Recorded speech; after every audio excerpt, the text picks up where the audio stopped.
I'm so glad that you're here for the fourth installment in the reading of Madame Bovary by Gustave Flaubert.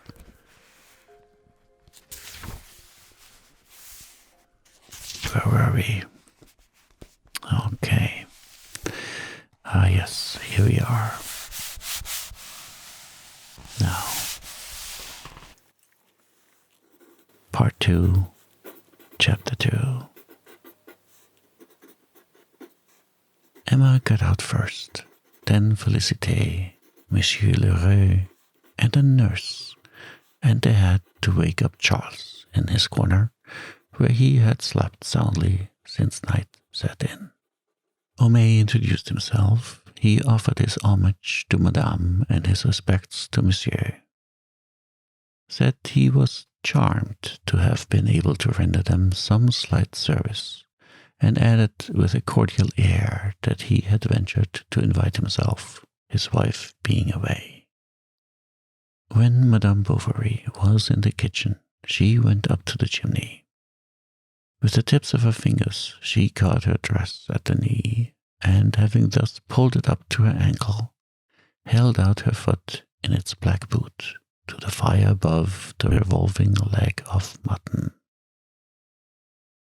The flame lit up the whole of her, penetrating with a crude light the woof of her gowns, the fine pores of her fair skin, and even her eyelids, which she blinked now and again. A great red glow passed over her with the blowing of the wind through the half-open door. On the other side of the chimney, a young man with fair hair watched her silently. As he was a good deal bored at Yonville, where he was a clerk at the notary's, Monsieur Guillaumat. Monsieur Léon Dupuis, it was he who was the second habitué of the Lion d'Or, frequently put back his dinner hour in hope that some traveller might come to the inn with whom he could chat in the evening. On the days when his work was done early, he had, for want of something else to do, to come punctually and endure from soup to cheese a tête-à-tête with Binet. It was therefore with delight that he accepted the landlady's suggestion that he should dine in company with the newcomers, where Madame Lefrancois, for the purpose of showing off, had the table laid for 4. Homais asked to be allowed to keep on his skullcap, for fear of Carissa. Then, turning to his neighbor, Madame is no doubt a little fatigued. One gets jolted so abominably in our hirondelle. That is true, replied Emma, but moving about always amuses me. I like change of place. It is so tedious, sighed the clerk, to be always riveted to the same places. If you were like me, said Charles, constantly obliged to be in the saddle. But, Léon went on, addressing himself to Madame Bovary, nothing, it seems to me, is more pleasant when one can, he added. Moreover, said the druggist, the practice of medicine is not very hard work in our part of the world, for the state of our roads allows us the use of gigs, and generally, as the farmers are prosperous, they pay pretty well. We have, medically speaking, besides the ordinary cases of enteritis, bronchitis, bilious affections, etc., now and then a few intermittent fevers at harvest time. But on the whole, little of a serious nature, nothing special to note, unless it be a great deal of scrofula, due, no doubt, to the deplorable hygienic conditions of our peasant dwellings. Ah, you will find many prejudices to combat, Monsieur Bovary, much obstinacy of routine, with which all the efforts of our science will daily come into collision. For people still have recourse to novenas, to relics, to the priest, rather than come straight to the doctor or the chemist.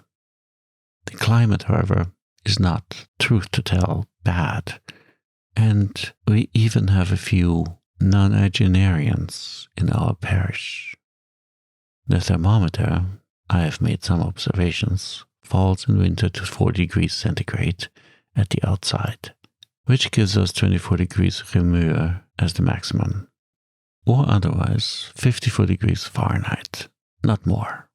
And, as a matter of fact, we are sheltered from the north winds by the forest of Argyll on the one side, from the west winds by the Saint-Jean range on the other, and this heat, moreover, which on account of the aqueous vapors given off by the river and a considerable number of cattle in the fields, which, as you know, exhale much ammonia, that is to say, nitrogen, hydrogen, and oxygen, no, nitrogen and hydrogen alone, and which, sucking up into itself the humus from the ground, mixing together all those different emanations, unites them into a stack, so to say, and combining with the electricity diffused through the atmosphere, when there is any, might in the long run, as in tropical countries, engender insalubrious miasmata. This heat, I say, finds itself perfectly tempered on the side whence it comes, or rather whence it should come, that is to say, the southern side, by the southeastern winds, which have cooled themselves passing over the Seine, reach us sometimes all at once like the breezes from Russia. At any rate, you have some walks in the neighborhood, continued Madame Bovary, speaking to the young man. Oh, very few, he answered. There's a place they call La Pâture on the top of the hill, on the edge of the forest. Sometimes on Sundays I go and stay there with a book, watching the sunset. I think there's nothing so admirable as sunsets, she resumed, but especially by the side of the sea. Oh, I adore the sea, said Monsieur Léon. And then, does it not seem to you, continued Madame Bovary, that the mind travels more freely on this limitless expanse, the contemplation of which elevates the soul, gives ideas of the infinite, the ideal? It is the same with mountainous landscapes, continued Léon. A cousin of mine who traveled in Switzerland last year told me that one could not picture to oneself the poetry of the lakes, the charm of the waterfalls, the giant effect of the glaciers. One sees pines of incredible size across torrents, cottages suspended over precipices, and 1,000 feet below one, whole valleys when the clouds open.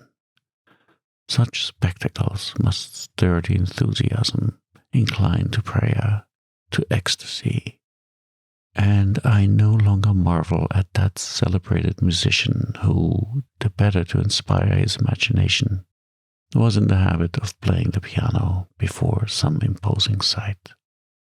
You play? She asked. No, but I'm very fond of music, he replied.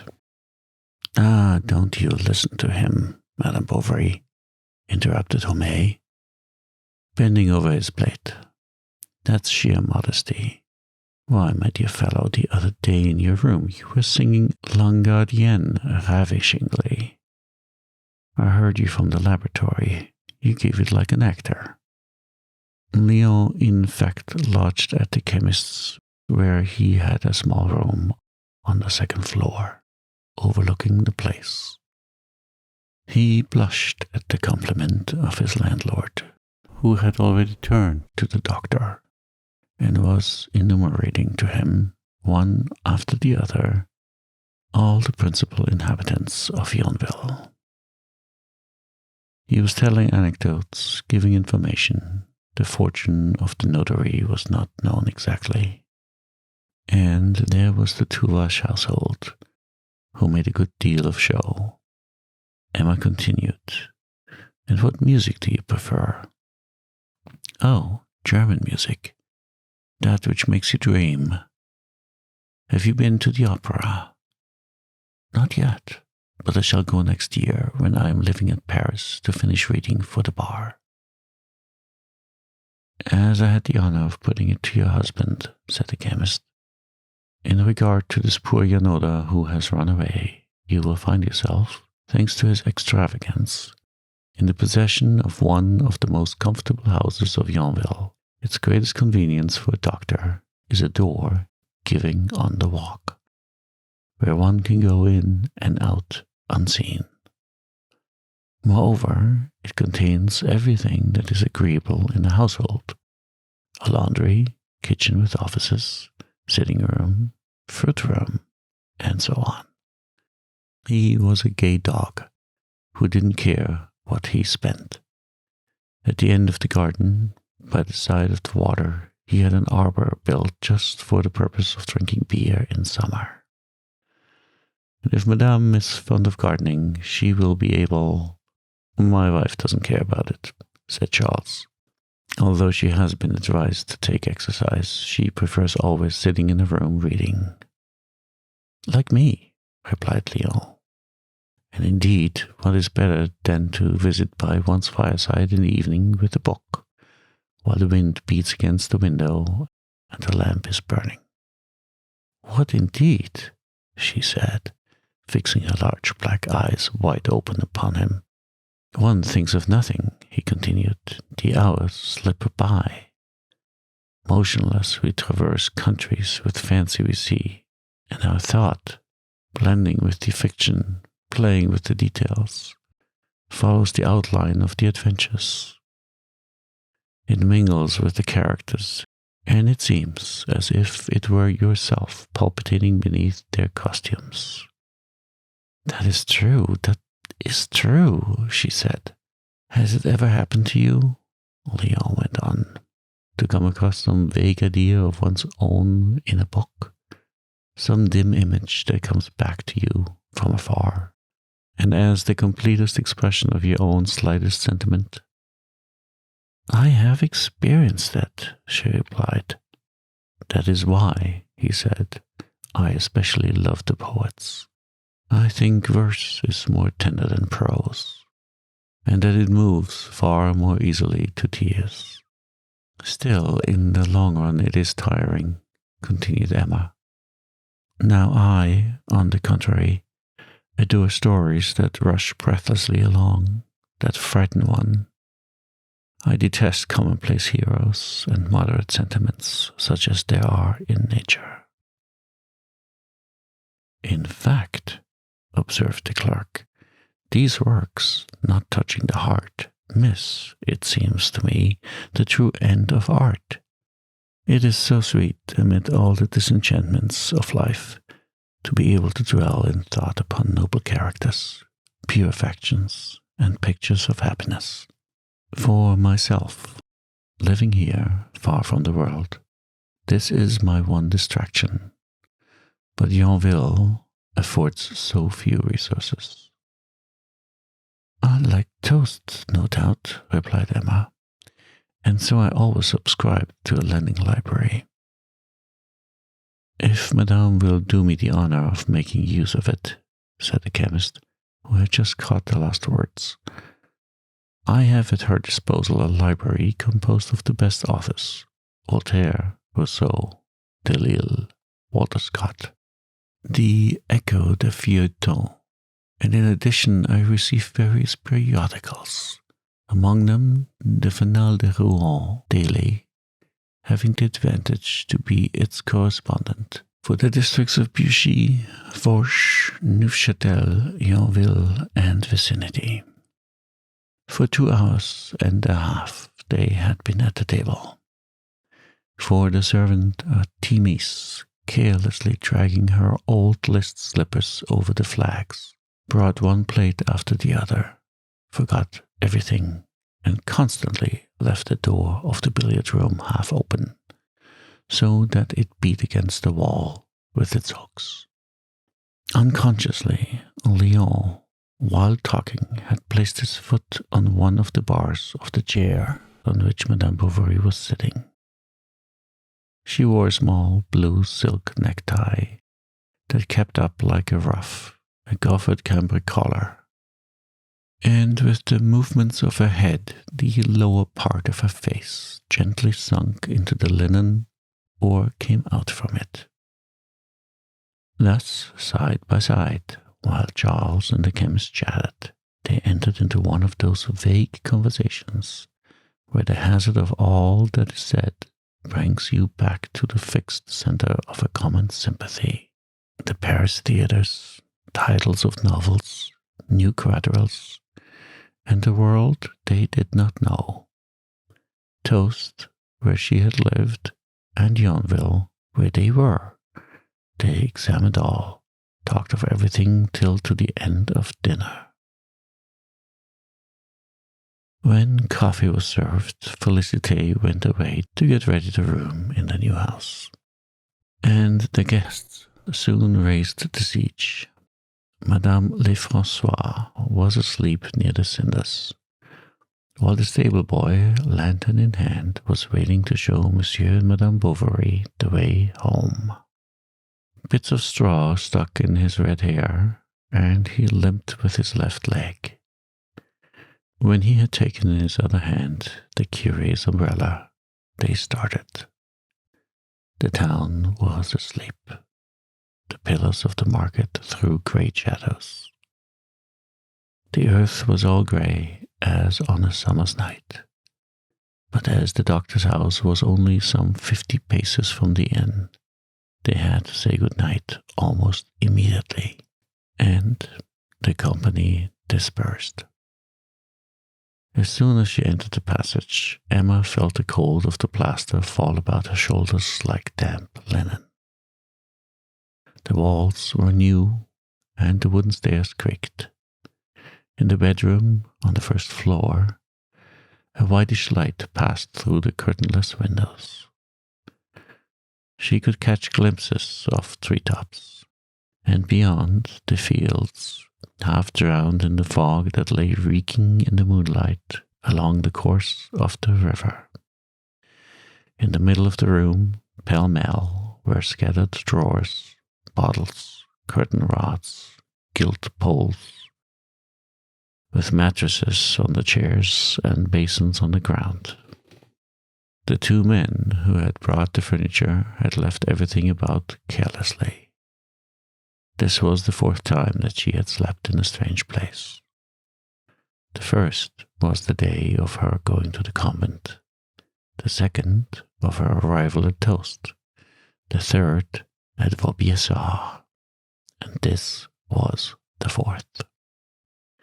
And each one had marked, as it were, the inauguration of a new phase of her life.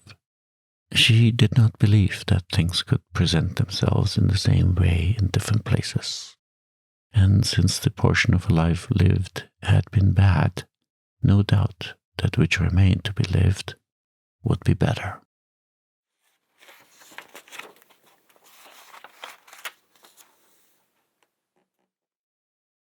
Part 2, Chapter 3. The next day, as she was getting up, she saw the clerk on the place. She had on a dressing gown. He looked up and bowed. She nodded quickly and reclosed the window. Léon waited all day for 6 o'clock in the evening to come, but on going to the inn he found no one but Monsieur Binet already at the table. The dinner of the evening before had been a considerable event for him. He had never till then talked for 2 hours consecutively to a lady. How then had he been able to explain, and in such language, the number of things that he could not have said so well before? He was usually shy, and maintained that reserve which partakes at once of modesty and dissimulation. At Yonville, he was considered well-bred. He listened to the arguments of the older people and did not seem hot about politics. A remarkable thing for a young man. And then he had some accomplishments. He painted in watercolors, could read the key of G, and readily talked literature after dinner when he did not play cards.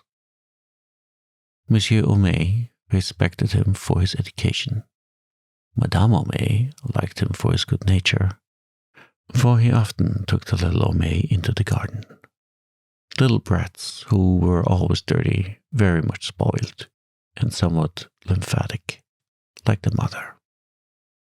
Besides the servant to look after them, they had Justin, the chemist's apprentice, a second cousin of Monsieur Homais, who had been taken into the house from charity, and who was useful at the same time as a servant. The druggist proved the best of neighbors.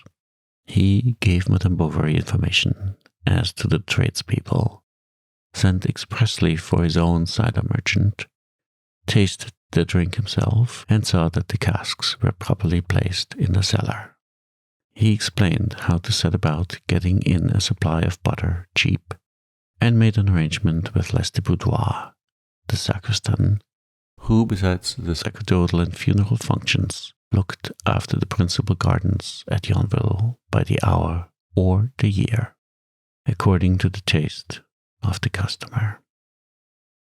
The need of looking after others was not the only thing that urged the chemist to such obsequious cordiality. There was a plan underneath it all. He had infringed the law of the 19th Ventose, Year 11, Article 1, which forbade all persons not having a diploma to practice medicine, so that, after certain anonymous denunciations, Homais had been summoned to Rouen to see the procurer of the king in his own private room. The magistrate received him standing up, ermine on shoulder and cap on head. It was in the morning, before the court opened. In the corridors, one heard the heavy boots of the gendarmes walking past, and like a far-off noise, great locks that were shut. The druggist's ears tingled as if he were about to have an apoplectic stroke.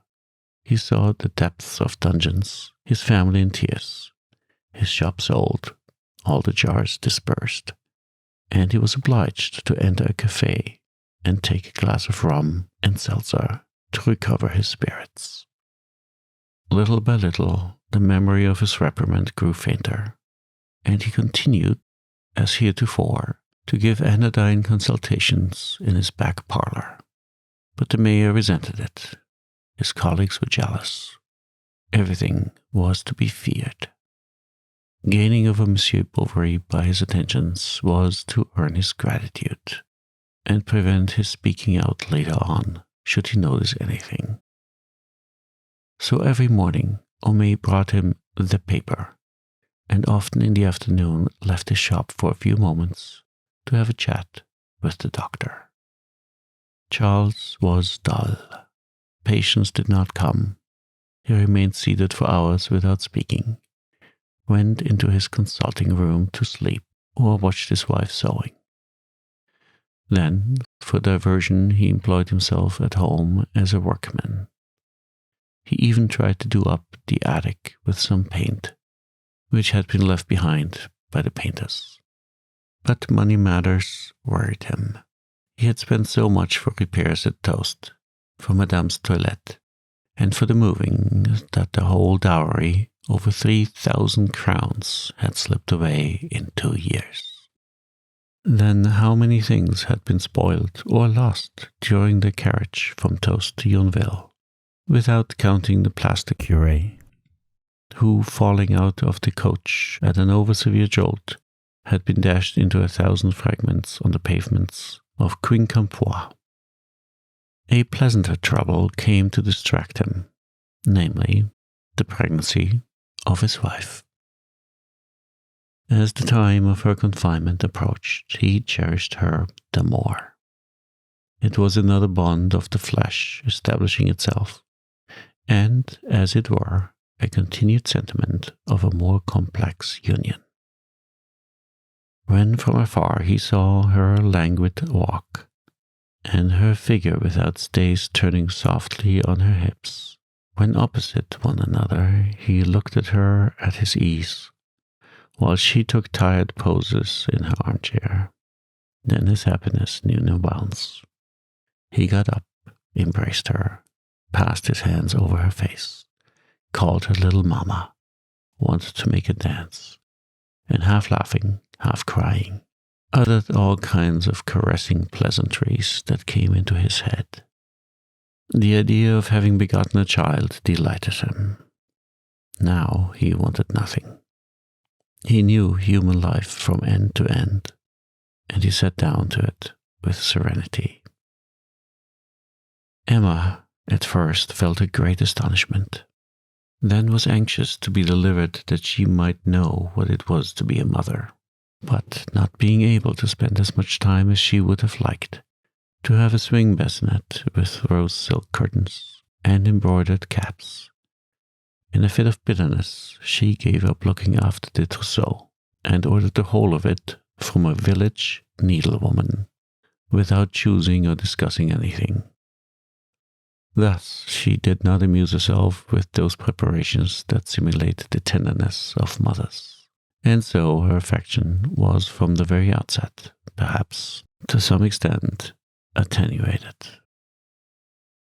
As Charles, however, spoke of the boy at every meal, she soon began to think of him more consecutively. She hoped for a son. He would be strong and dark. She would call him Georges, and this idea of having a male child was like an expected revenge for all her impotence in the past. A man, at least, is free. He may travel over passions and over countries, overcome obstacles, taste of the most faraway pleasures. But a woman is always hampered. At once inert and flexible, she has against her the weakness of the flesh and the legal dependence.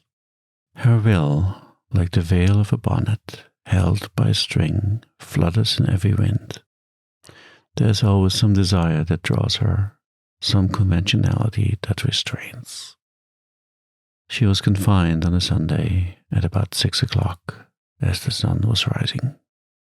"It is a girl," said Charles. She turned her head away and fainted. Madame Homais, as well as Madame Lefrançois of the Lion d'Or, almost immediately came running in to embrace her. The chemist, as man of discretion, only offered a few provincial felicitations through the half-open door. He wished to see the child and thought it well made. Whilst she was getting well, she occupied herself much in seeking a name for her daughter. First, she went over all those that have Italian endings, such as Clara, Louisa, Amanda, Atala. She liked Galswindy pretty well, and Iseult, or Leocadie still better. Charles wanted the child to be called after her mother. Emma opposed this. They ran over the calendar from end to end and then consulted outsiders. "Monsieur Léon," said the chemist, "with whom I was talking about it the other day, wonders you do not choose Madeleine. It is very much in fashion just now." But Madame Bovary, senior, cried out loudly against this name of a sinner. As to Monsieur Homais, he had a preference for all those that recalled some great man, an illustrious fact, or a generous idea. And it was on this system that he had baptized his 4 children. Thus Napoleon represented glory, and Franklin liberty. Irma was perhaps a concession to romanticism, but Athalie was a homage to the greatest masterpiece of the French stage. For his philosophical convictions did not interfere with his artistic tastes. In him, the thinker did not stifle the man of sentiment. He could make distinctions, make allowances for imagination and fanaticism. In this tragedy, for example, he found fault with the ideas, but admired the style. He detested the conception, but applauded all the details, and loathed the characters, while he grew enthusiastic over their dialogue. When he read the fine passages, he was transported. But when he thought that mummers would get something out of them for their show, he was disconsolate. And in this confusion of sentiments in which he was involved, he would have liked at once to crown Racine with both his hands and discuss with him for a good quarter of an hour. At last, Emma remembered that at the chateau of Vaubyessard she had heard the Marchioness call a young lady Berthe. From that moment this name was chosen. And as old Rouault could not come, Monsieur Homais was requested to stand godfather. His gifts were all products from his establishment, to wit, 6 boxes of jujubes, a whole jar of ragout, 3 cakes of marshmallow paste, and 6 sticks of sugar candy into the bargain that he had come across in a cupboard. On the evening of the ceremony, there was a grand dinner. The curé was present. There was much excitement. Monsieur Homais, towards liqueur time, began singing Le Dieu d'un bon Jean. Monsieur Léon sang a barcarolle, and Madame Bovary, senior, who was godmother, a romance of the time of the Empire. Finally, Monsieur Bovary senior insisted on having the child brought down and began baptizing it with a glass of champagne that he poured over its head. This mockery of the first of the sacraments made the Abbé Bournisien angry. Old Bovary replied by a quotation from La Guerre de Dieu. The curé wanted to leave. The ladies implored. Homais interfered, and they succeeded in making the priest sit down again, and he quietly went on with the half-finished coffee in his saucer. Monsieur Bovary Senior stayed at Yonville a month, dazzling the natives by a superb policeman's cap with silver tassels that he wore in the morning when he smoked his pipe in the square. Being also in the habit of drinking a good deal of brandy, he often sent a servant to the Lion d'Or to buy him a bottle, which was put down to his son's account. And to perfume his handkerchiefs, he used up his daughter-in-law's whole supply of eau de cologne. The latter did not at all dislike his company.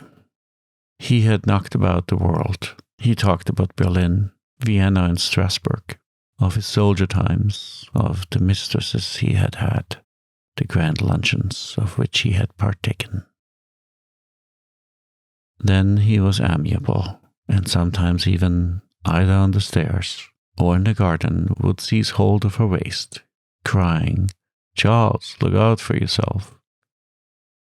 Then Madame Bovary Senior became alarmed for her son's happiness, and fearing that her husband might in the long run have an immoral influence upon the ideas of the young woman, took care to hurry their departure.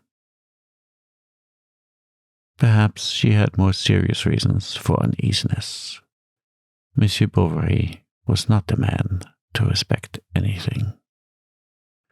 One day, Emma was suddenly seized with the desire to see her little girl, who had been put to nurse with the carpenter's wife, and without looking at the calendar to see whether the 6 weeks of the Virgin were yet past, she set out for the Roulette's house, situated at the extreme end of the village, between the high road and the fields. It was midday. The shutters of the houses were closed, and the slate roofs that glittered beneath the fierce light of the blue sky seemed to strike sparks from the crest of the gables. A heavy wind was blowing. Emma felt weak as she walked. The stones of the pavement hurt her. She was doubtful whether she would not go home again, or go in somewhere to rest. At this moment, Monsieur Léon came out from a neighboring door with a bundle of papers under his arm. He came to greet her, and stood in the shade in front of the Lheureux's shop under the projecting grey awning. Madame Bovary said she was going to see her baby, but that she was beginning to grow tired. If, said Léon, not daring to go on. Have you any business to attend to? She asked. And on the clerk's answer, she begged him to accompany her. That same evening, this was known in Yonville, and Madame Tuvache, the mayor's wife, declared in the presence of her servant that Madame Bovary was compromising herself. To get to the nurses, it was necessary to turn to the left on leaving the street, as if making for the cemetery, and to follow between little houses and yards a small path bordered with privet hedges. They were in bloom, and so were the speedwells, eglantines, thistles, and the sweetbrier that sprang up from the thickets. Through openings in the hedges one could see into the huts, some pigs on a dung heap, or tethered cows rubbing their horns against the trunk of trees. The two, side by side, walked slowly, she leaning upon him, and he restraining his pace, which he regulated by hers. In front of them, a swarm of midgets fluttered, buzzing in the warm air. They recognized the house by an old walnut tree which shaded it. Low and covered with brown tiles, there hung outside it, beneath the dormer window of the garret, a string of onions. Faggots, upright against the thorn fence, surrounded a bed of lettuce, a few square feet of lavender, and sweet peas strung on sticks.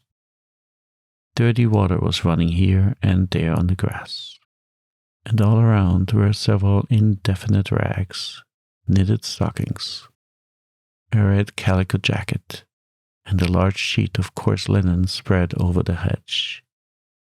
At the noise of the gate, the nurse appeared with a baby she was suckling on one arm.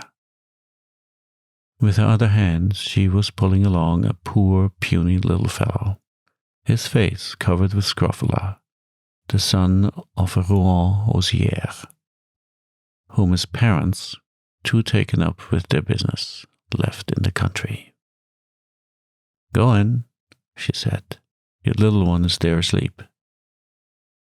The room on the ground floor, the only one in the dwelling, had at its farther end, against the wall, a large bed without curtains, while a kneading trough took up the side by the window, one pane of which was mended with a piece of blue paper.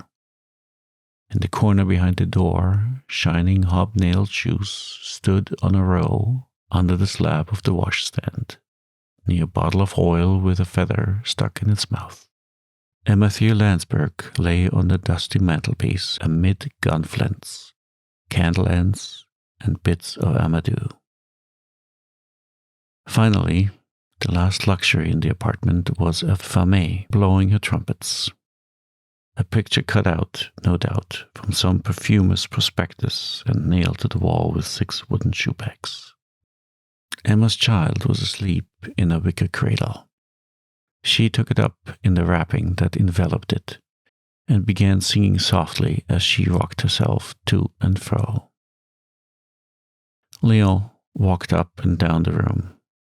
It seemed strange to him to see this beautiful woman in her nankeen dress in the midst of all this poverty.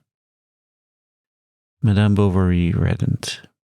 He turned away, thinking perhaps there had been an impertinent look in his eyes. Then she put back the little girl, who had just been sick, over her collar. The nurse at once came to dry her, protesting that it wouldn't show. She gives me other doses, she said. I'm always a-washing off her. If you would have the goodness to order Camus, the grocer, to let me have a little soap, it would really be more convenient for you, as I needn't trouble you then. Very well, said Emma. Good morning, Madame Rollet. And she went out, wiping her shoes at the door. The good woman accompanied her to the end of the garden, talking all the time of the trouble she had getting up of nights. I am that worn out sometimes as I drop asleep on my chair. I'm sure you might at least give me just a pound of ground coffee. That'll last me a month. And I take it of a morning with some milk. After having submitted to her thanks, Madame Bovary left. She had gone a little way down the path when, at the sound of wooden shoes, she turned round. It was the nurse. What is it? Then the peasant woman, taking her aside behind an elm tree, began talking to her of her husband, who, with his trade and 6 francs a year, that the captain— "Oh, be quick," said Emma. "Well," the nurse went on, heaving sighs between each word, "I'm afraid he'll be put out seeing me have coffee alone. You know, man." "But you are to have some," Emma repeated. "I will give you some. You bother me." "Oh dear, my poor dear lady. You see, in consequence of his wounds, he has terrible cramps in the chest. He even says that cider weakens him."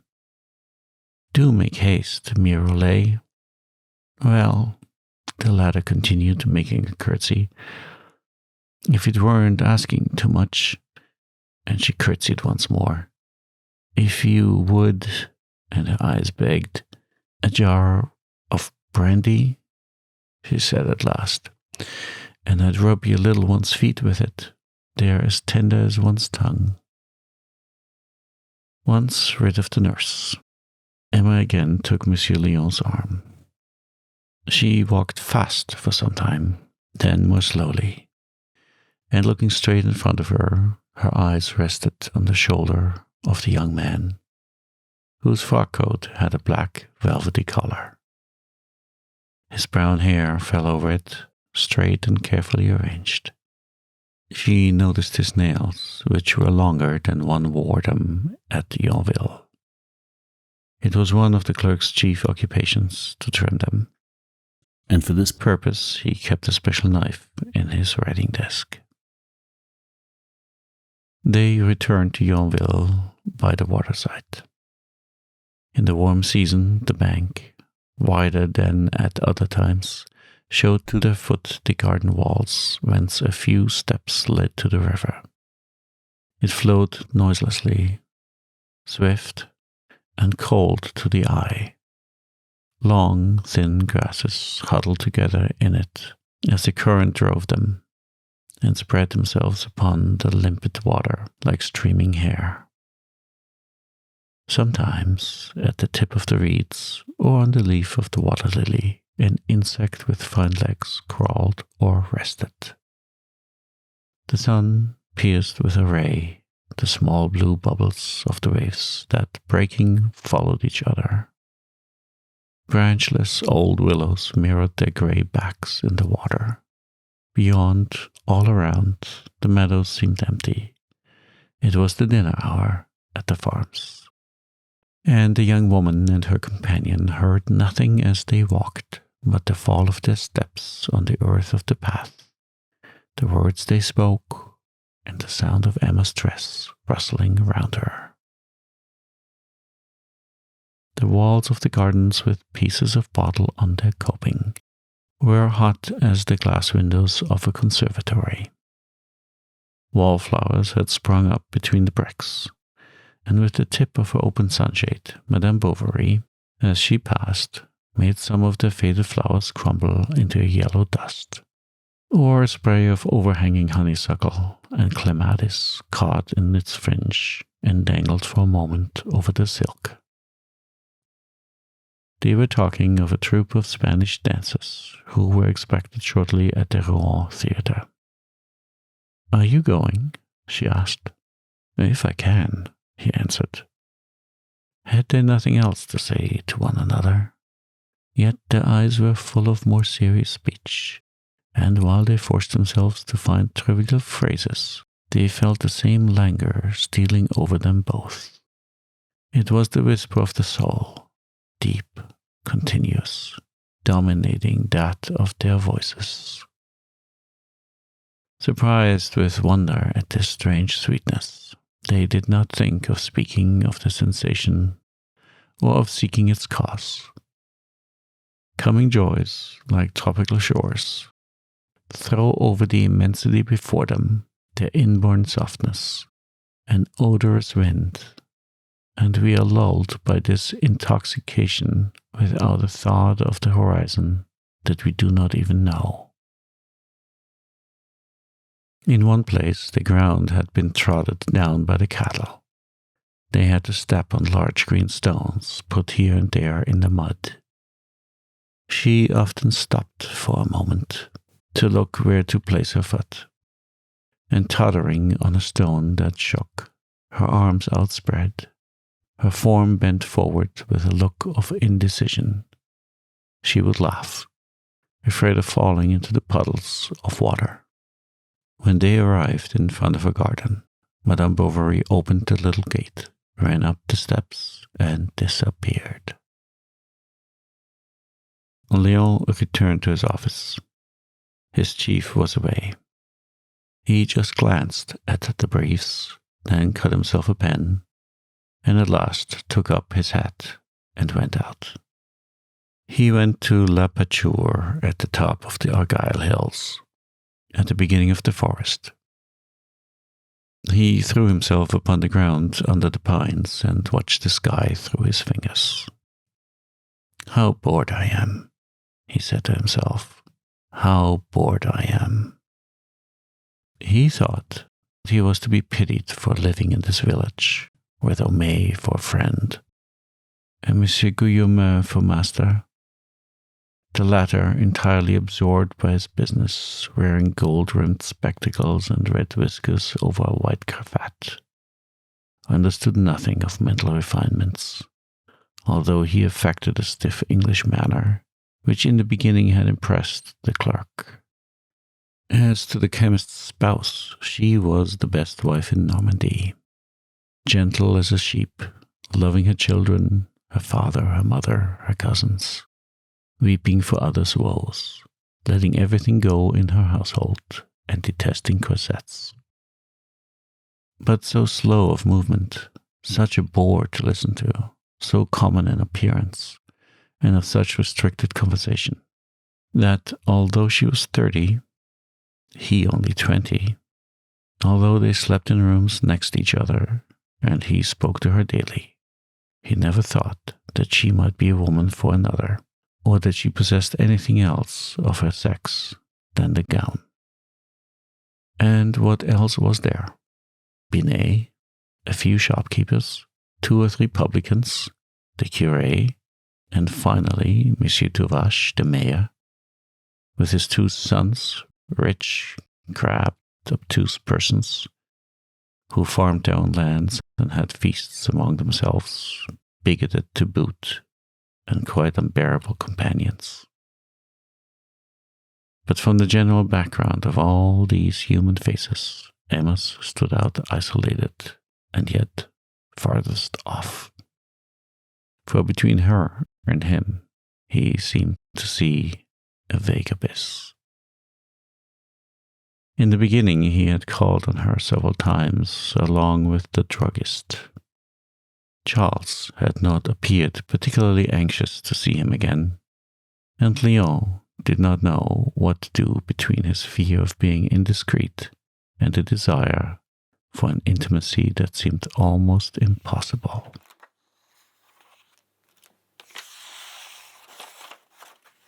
Part 2, Chapter 4. When the first cold days set in, Emma left her bedroom for the sitting room, a long apartment with a low ceiling, in which there was on the mantelpiece a large bunch of coral spread out against the looking-glass. Seated in her armchair near the window, she could see the villagers pass along the pavement. Twice a day, Léon went from his office to the Lion d'Or. Emma could hear him coming from afar. She leaned forward listening, and the young man glided past the curtain, always dressed in the same way and without turning his head. But in the twilight, when, her chin resting on her left hand, she let the embroidery she had begun fall on her knees, she often shuddered at the apparition of this shadow suddenly gliding past. She would get up and order the table to be laid. Monsieur Homais called it dinner time. Skullcap in hand, he came in on tiptoe, in order to disturb no one. Always repeating the same phrase, "Good evening, everybody." Then, when he had taken his seat at the table between the pair, he asked the doctor about his patients, and the latter consulted him as to the probability of their payment. Next they talked of what was in the paper. Homais by this hour knew it almost by heart, and he repeated it from end to end, with the reflections of the penny liners and all the stories of individual catastrophes that had occurred in France or abroad. But, the subject becoming exhausted, he was not slow in throwing out some remarks on the dishes before him. Sometimes even, half rising, he delicately pointed out to Madame the tenderest morsel, or turning to the servant, gave her some advice on the manipulation of stews and the hygiene of seasoning. He talked aroma, osmosome, juices, and gelatin in a bewildering manner. Moreover, Homais, with his head fuller of recipes than his shop of jars, excelled in making all kinds of preserves, vinegars, and sweet liqueurs. He knew also all the latest inventions in economic stoves, together with the art of preserving cheese and of curing sick wines. At 8 o'clock, Justin came to fetch him to shut up the shop. Then Monsieur Homais gave him a sly look, especially if Félicité was there, for he half noticed that his apprentice was fond of the doctor's house. "The young dog," he said, "is beginning to have ideas, and the devil take me if I don't believe he's in love with your servant." But the more serious fault with which he reproached Justin was his constantly listening to conversation. On Sunday, for example, one could not get him out of the drawing room, whither Madame Homais had called him to fetch the children, who were falling asleep in the armchairs and dragging down with their backs calico chair covers that were too large. Not many people came to these soirees at the chemist's, his scandal-mongering and political opinions having successfully alienated various respectable persons from him. The clerk never failed to be there. As soon as he heard the bell, he ran to meet Madame Bovary, took her shawl, and put away under the shop counter the thick list shoes that she wore over her boots when there was snow. First, they played some hands at 31. Next, Monsieur Homais played écarté with Emma. Léon, behind her, gave advice. Standing up with his hand on the back of a chair, he saw the teeth of her comb that bit into her chignon. With every movement that she made to throw her cards, the right side of her dress was drawn up. From her turned-up hair, a dark color fell over her back, and growing gradually paler, lost itself little by little in the shade. Then her dress fell on both sides of her chair, puffing out full of folds, and reached the ground. When Léon occasionally felt the sole of his boot resting on it, he drew back, as if he had trodden upon someone. When the game of cards was over, the druggist and the doctor played dominoes, and Emma, changing her place, leaned her elbow on the table. Turning over the leaves of La Illustration, She had brought her lady's journal with her. Leon sat down near her. They looked at the engravings together and waited for one another at the bottom of the pages. She often begged him to read her the verses. Leon declaimed them in a languid voice, to which he carefully gave a dying fall in the love passages. But the noise of the dominoes annoyed him. Monsieur Homais was strong at the game. He could beat Charles and give him a double six. Then the 300 finished. They both stretched themselves out in front of the fire and were soon asleep. The fire was dying out in the cinders. The teapot was empty. Leon was still reading. Emma listened to him, mechanically turning around the lampshade, on the gauze of which were painted clowns in carriages and tightrope dances with their balancing poles. Leon stopped, pointing with a gesture to a sleeping audience. Then they talked in low tones, and their conversation seemed the more sweet to them because it was unheard.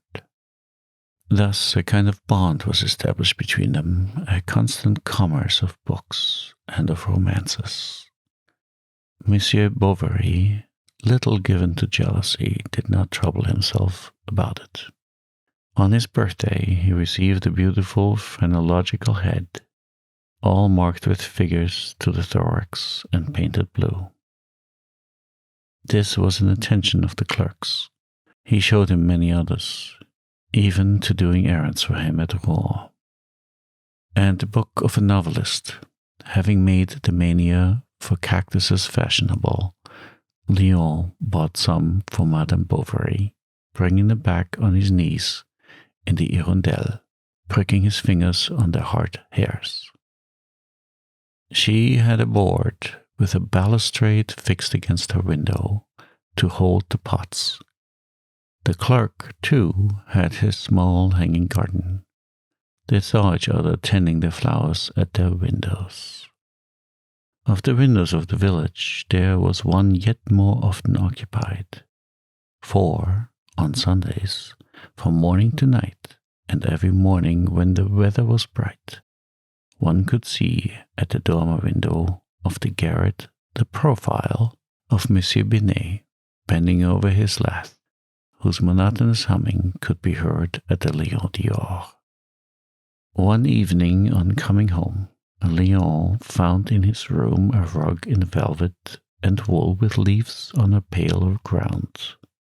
He called Madame Homais, Monsieur Homais, Justin, the children, the cook. He spoke of it to his chief. Everyone wanted to see this rug. Why did the doctor's wife give the clerk presents? It looked queer. They decided that she must be his lover. He made this seem likely. So ceaselessly did he talk of her charms and of her wit, so much so that Binet once roughly answered him, "What does it matter to me, since I am not in her set?" He tortured himself to find out how he could make his declaration to her, and always halting between the fear of displeasing her and the shame of being such a coward. He wept with discouragement and desire. Then he took energetic resolutions, wrote letters that he tore up, put it off 2 times that he again deferred. Often he set out with the determination to dare all. But this resolution soon deserted him in Emma's presence.